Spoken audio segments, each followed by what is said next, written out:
acho que é melhor já ir me acostumando a chamar de senhor, porque falta muito pouco para o senhor ser meu patrão. Como quiser, Magda. Com licença. Toda. Meu amor, você não sabe o que isso significa para mim. Não teria importado se tivesse me dado uma flor ou uma loja inteira. O que me enche de alegria é que tenha perdido tempo procurando as coisas. Pensando em mim. Vocês vão passear? Aonde? No parque.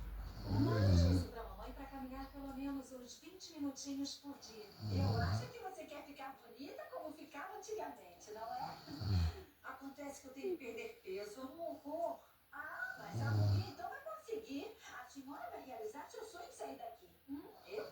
Mas é claro, porque o pai da Maribel é muito rico. E se quer saber, ele e você combinam. Porque a senhora é viúva e ele também é viúvo. Ai, dona Lola. Ai, doutorzinho, Marcos. Olá, tudo bem? Ai, que interessante. A publicidade, eu quero vê-la. Sim. Ah, tá, com licença. Será que é de família esse negócio de ter dois pretendentes ao mesmo tempo? Será? Não é isso, menina? Ai.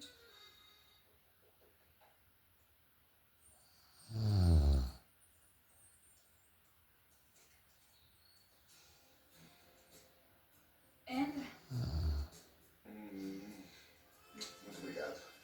Vim aqui para te convidar para um jantar. O que você acha? Eu acho ótimo. Vamos jantar na casa da Elisa com a Maribel e o Heitor. Ah, Também vamos dar minha irmã e meus pais.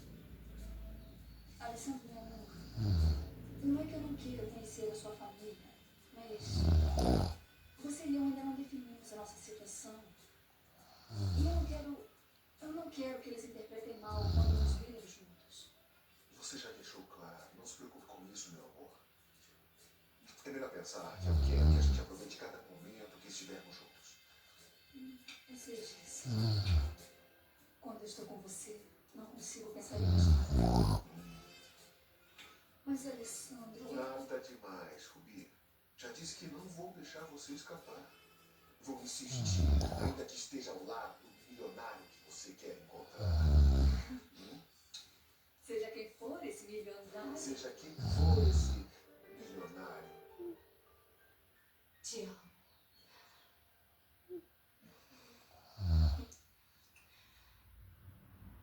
Quero estar com você sempre.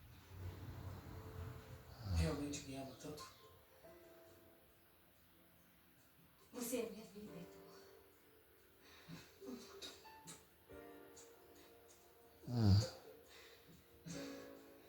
Maribel, eu não vou te deixar nunca. Não poderia.